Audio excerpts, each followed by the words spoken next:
ऋष्यन स्थान आश्रम बरहा कोटरा। दोस्तों हमारी टीम पहुंच गई है ऋषियन आश्रम में। एड्रेस मैंने आपको बताया, ये यूपी में है। और ये पथरीली रास्ता आपको दिख रहा होगा।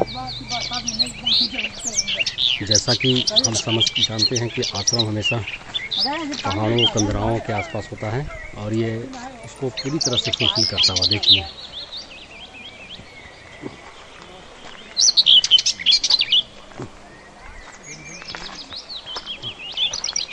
चारों तरफ हरियाली। ऋषियों का जो फेवरेट भोजन हुआ करता था, डायरेक्ट प्रकृति से फल फूल कंद मूल, नेचुरल झरना, उसका पानी, मतलब पूरी तरह से आप प्रकृति की गोद में इस समय हैं।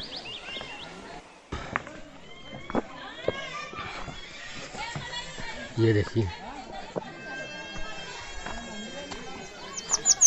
यहाँ पर पिकनिक का आनंद लेते हुए बहुत से पर्यटक, ये देखिए नेचुरल थाली जो पत्तों से बनाया जा रहा है।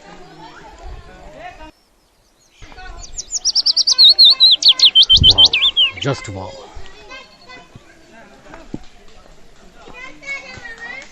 देखिए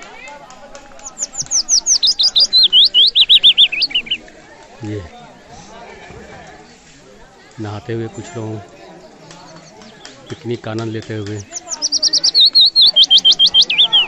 ये हमारी टीम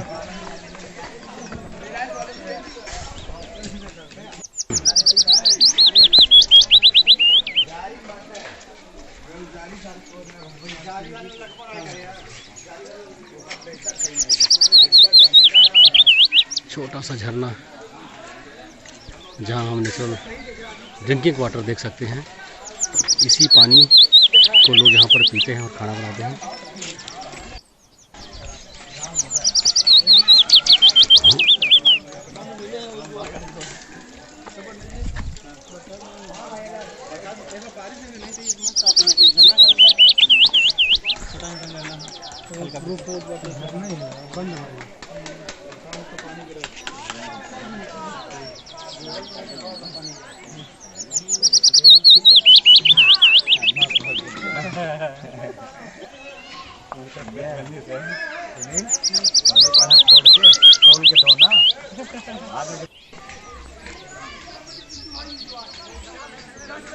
अब हम ऊपर मंदिर की ओर प्रस्थान कर रहे हैं।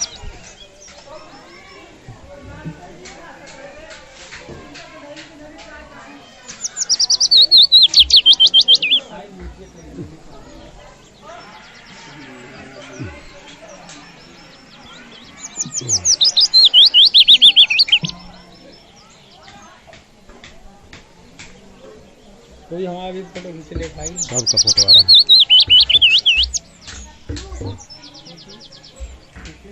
ये बना दे भाई, ये भाई, ये भाई।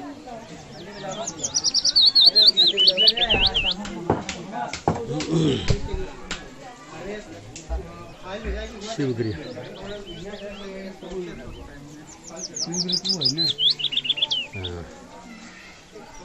ये गुफा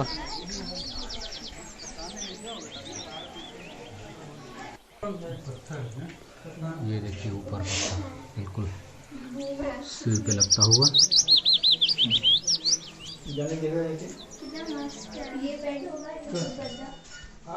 देख लेना सज्जा सोने का था, राम भगवान अभी से बता ऊपर पूरा का पूरा चट्टान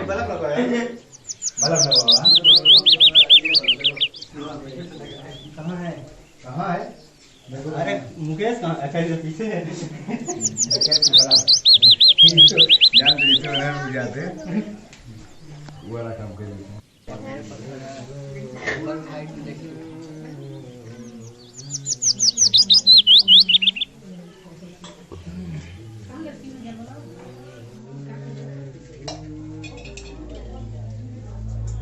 उधर से थोड़ा गैप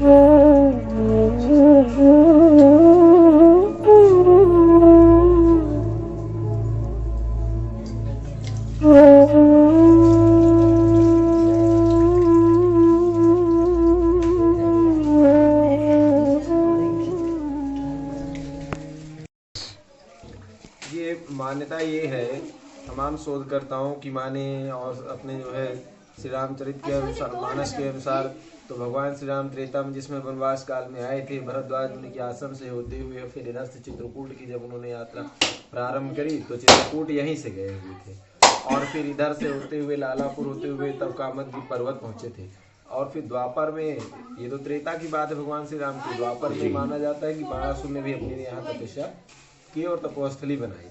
उसके बाद से अब आप तो कलयुग में देख ही रहे हैं परंपरागत हमारे पूर्वजों ने पूजा की और हम लोग करते चले आ रहे हैं। यही सब भक्तों का आगमन और पूजा पाठ भंडारे इत्यादि हमेशा यहाँ निरंतर होते रहते हैं। लोगों की मान्यताएं पूरी होती हैं। भगवान शिव के पास ये जो अद्भुत चीज है सबसे ये जल जो है यहाँ से ऐसा मत करिए बैठिए थोड़ा शिष्टाचार सीखिए मंदिर बैठिए। ये जो जल आता रहता है जी जी ये मतलब नेचुरल जल है। बिल्कुल बिल्कुल ये इसी से भगवान शिव का अभिषेक भी होता रहता है और ये जल माने सामान्य जल की श्रेणी में नहीं है। ये पी करके आप इसको महसूस करेंगे खुद। इसको अभी पीजिएगा और प्रसाद के रूप में लीजिएगा चरणामृत के रूप में। जी जी तो भगवान शिव को माने अर्पित करने के लिए यहाँ पर जल उपस्थित है स्थित है। ये सबसे बड़ी बात है कि गर्भगृह है ये भगवान शिव का और यहाँ पर शिवलिंग जो ये आप देख रहे हैं उधर देख लीजिए जी ये स्वयंभू शिवलिंग है। यहाँ पर जो है पूजा अर्चना करने महिलाएं मतलब बच्चे सब भगवान राम जी यहीं पर पूजा किए थे। हाँ भगवान श्री राम जब से चित्रकूट प्रस्थान किए जी जी तो यहाँ रुकते हुए शिवलिंग की पूजा करते हुए और तब गए। भगवान शिव उनके आराध्य थे और प्रभु श्री राम शिव के आराध्य लिंग था विधिवत कर पूजा शिव समान प्रेम दूजा। ये भगवान श्री राम का कथन है और उसके अनुसार वो जहाँ जहाँ भी गए भगवान शिव की पूजा करते थे।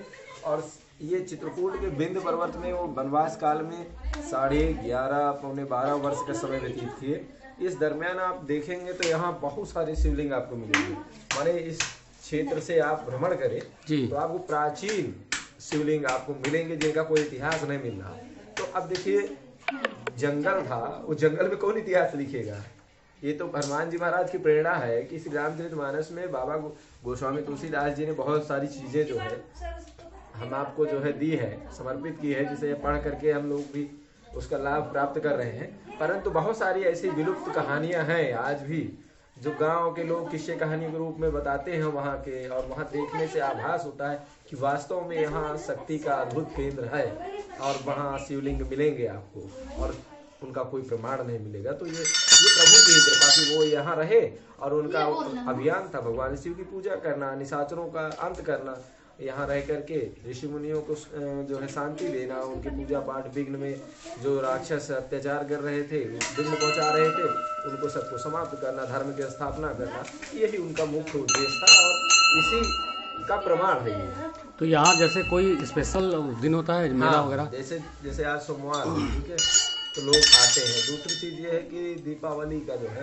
पर्व चल रहा है तो पर्व पर लोग आते रहते हैं। ऐसे भी लोग ऐसे कोई मतलब स्पेशल इसका जैसे होता है श्रावण मास स्पेशल है। जैसे श्रावण मास में मेला वगैरह लगता होगा। हाँ एशियन ट्रस्ट की तरफ से 1 महीना का पूरा श्रावण मास में अभिषेक भंडारा पूजन कीर्तन भजन चलता रहता है। मेला भी लगता है सब कार्यक्रम होता रहता है तमाम बहुत सारे। तो आप मतलब आपकी कितनी पीढ़ी यहाँ पे काम कर चुकी है। अब देखिए हम अपने पिताजी और बाबा को अपने आंखों से देख चुके हैं और उसके पहले उनके कथनानुसार जैसे माना जाए तो कई पीढ़ियां इसमें लगी हुई हैं। हाँ पूरा जो है ये आम के बगीचा है पेड़ पौधे हैं ये सब पूर्वजों द्वारा जो है रोपित हैं और इनका संरक्षण हमेशा से होता चला आया। यहाँ की देख रेख हमेशा होती है साफ सफाई यहाँ की सारी व्यवस्था ये भगवान शिव के चरणों की कृपा है बस। तो यहाँ आप लोग जैसे ये इस जगह पर मतलब इतनी ऊंचाई पर आप लोग हैं तो यहाँ गवर्नमेंट की तरफ से कोई आप लोग सुविधा मिलती है। देखिए भैया अभी गवर्नमेंट से तो कोई सुविधा नहीं मिली है। लगातार 6 वर्ष इसकी लड़ाई लड़े हम पहले रोड की लोग जो आते थे वो यही कहते थे महाराज जी आने में बड़ी परेशानी होती थी। जी हम लोग को भी हुई है। रोड की पहल किए तो रोड बनी अब यहाँ के लिए प्रकाश की व्यवस्था के लिए प्रयासरत हैं, यहाँ लाइट आ जाए, उसके बाद यहाँ पर कुछ यात्री लोग जो आ रहे हैं उनके बैठने की व्यवस्था हो जाए, यहाँ एक कॉम्प्लेक्स हो जाए, क्योंकि बाहर की बहन बेटियाँ आ गई तो अब ये जंगल है, कोई भी इधर उधर अराजक भी टहल सकते हैं, तो उनके लिए एक सेफ जगह जो है ऐसे करके जो है ये 50 मीटर का जो अंदर घुसने का मार्ग है ये भी खराब है, इसको बनने का ये सारा जो है शासन से मांग कर चुके हैं। संभावना है कि बाबा जी की सरकार में ये कार्य भी होंगे और ये उम्मीद है पूरी। चलिए हम लोग भी प्रार्थना करेंगे भगवान से आप सब लोगों के माध्यम से ये आवाज पहुंचती रहती है और आप सब लोगों को बहुत बहुत धन्यवाद जो आप सोशल मीडिया के माध्यम से अपने न्यूज चैनल के माध्यम से जो आप लोग पहुंचाते रहते हैं, ये आप लोगों की भी बहुत बड़ी भूमिका है इसमें हमारे जो कार्य अभी तक हुए हैं। बिल्कुल बिल्कुल, और ये इसीलिए वीडियो बनाया जा रहा है कि अगर यहाँ किसी तरह की भी कमी हो तो हम लोग रिक्वेस्ट करेंगे गवर्नमेंट से। देखिए यहाँ पर जो चीजें मैंने अभी बताई आपको, उसके अलावा एक जो सबसे महत्वपूर्ण चीज है यहाँ सुरक्षा। जैसे कि अभी तो ठीक है, लेकिन मान लीजिए भीड़ भाड़ ना रहे, भीड़ भाड़ और उस दरमियान अगर कोई फैमिली लेके आ जाए तो यहाँ सुनसान और जो है थोड़ा डर महसूस करते हैं लोग, तो वो चीज जो है चाहते हैं कि कैसे खत्म होगी, तो उसके लिए थोड़ा सा प्रशासनिक व्यवस्था हो जाए और पुलिस प्रशासन यहाँ मौजूद हो जाए तो वो ज्यादा बेटर रहेगा। क्योंकि यहाँ से 14 किलोमीटर 15 किलोमीटर में थाना है, थाने को सूचना जाते देते और जो आते कम से कम 1 घंटे लग जाएंगे, तो इसलिए इस बीच में 1 घंटे के बीच में कोई भी घटना हो सकती है। तो यही चाहेंगे कि कम से कम जो है और इसी का परिणाम की 57 में एक घटना घटी थी। 57 में चूंकि तब फोन नहीं था, यातायात के साधन नहीं था, थाना चौकी यहाँ मौजूद नहीं था, तो हमारे एक बाबा जी का जो है मर्डर हो गया था इसी क्षेत्र से लगे हुए इलाके में। तो ये चूंकि अब भाई इंटीरियर था बहुत, अब तो सुविधाएं हो गई है, तमाम सुविधा दे दिया उसने सरकार ने, 100 नंबर है, तमाम चीजें हैं, तो उससे थोड़ा शांति रहती है और सरकार भी थोड़ा सख्त है इस मामले में, इसलिए जो है ठीक रहता है। परंतु फिर भी बेहतर रहे उसके लिए बेहतर सुविधा मिलनी चाहिए। हाँ, बेहतर सुविधा रहे, चूंकि ये एकांत और वन से लगा हुआ है, जंगल से, घने जंगल से लगा हुआ स्थान है, जैसा आश्रम होना चाहिए वो पूरा इन्वायरमेंट यहाँ क्रिएट हो रहा है। जी जी, तो इसलिए जो है यही चाहेंगे कि खैल मंडली बसही दिन राती, सखा धर्म निभाएं की भांति, ये आदिकाल में चला आ रहा है, तो वो शांति व्यवस्था कैसे बनी रहे इस पर भी हमको विशेष सोचना चाहिए और सरकार को भी ध्यान देना चाहिए। और आगे जो है आप सब लोग इसी प्रकार जैसे आते रहें, तो आप सब लोग इस बात को उठाते रहें, यही बिल्कुल बिल्कुल। और जो है गुजारिश है, जिन भक्तों की मनोकामना पूरी होगी उनसे भी गुजारिश है कि वो भी यहाँ के लिए कुछ न कुछ जरूर सहयोग करें। हाँ देखिए, हम तो इस बात के लिए किसी से डिमांड नहीं करते, ठीक है, लेकिन अगर हमें किसी ने दक्षिणा भी ना दिया तो भी ठीक है, कोई बात नहीं। पर ये है कि देखिए सोच हमारी आपकी होनी चाहिए कि हम दिन भर में कितना अपने लिए खर्च करते हैं, साल भर में कितना कमाते हैं और कितनी जगह खर्च करते हैं, कैसे जगह पर खर्च करते हैं, ये बहुत सोचने की विषय है।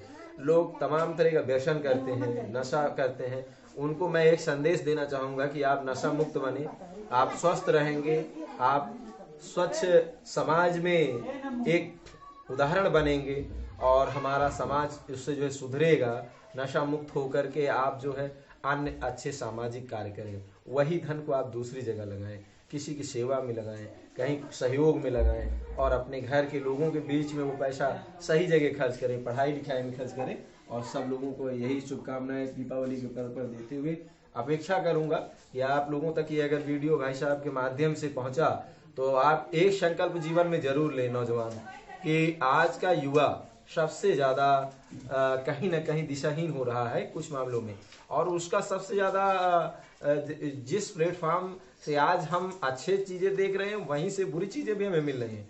सोशल मीडिया के माध्यम से जो हमें परोसा जा रहा है बुरी चीजें, हम उसका तो अध्ययन कर ले रहे हैं, लेकिन जो उस पर अच्छी चीजें आ रही हैं उसको हम बाइकाट कर रहे हैं।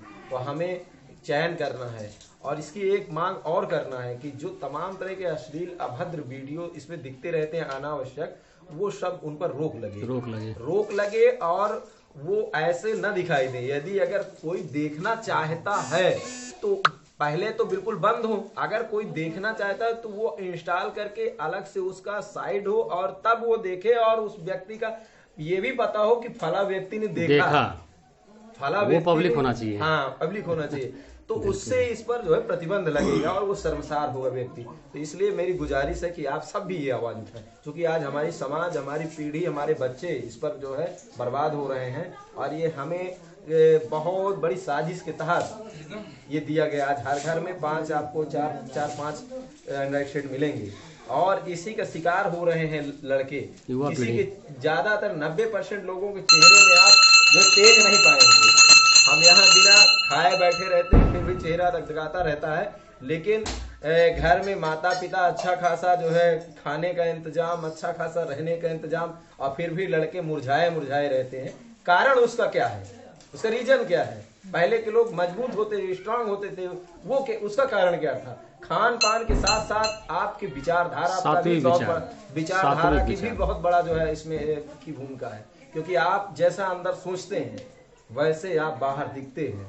आपको लगता है कि हमें आप नहीं समझ पा रहे हैं, लेकिन हम अगर कोई भी अनुभवी व्यक्ति है तो दूर सामने वाले का चेहरा देख के वो पहचान सकता है। आशा करता हूँ कि ऐसी जगह आकर के आध्यात्मिक अनुभव करके और कुछ सीख करके जाएं। आप सबको बहुत बहुत शुभकामनाएं हैं। आगे पढ़ें लिखें, आगे बढ़ें, उत्तरोत्तर वृद्धि करें। भगवान भोलेनाथ आप सबको सद्बुद्धि दें। अपना सर गुरु जी नाम बता दीजिए। मुझे पंडित इंद्रेश त्रिपाठी कहते हैं लोग, ऋषि स्थान प्रमुख, ऋषि ट्रस्ट अध्यक्ष हूँ।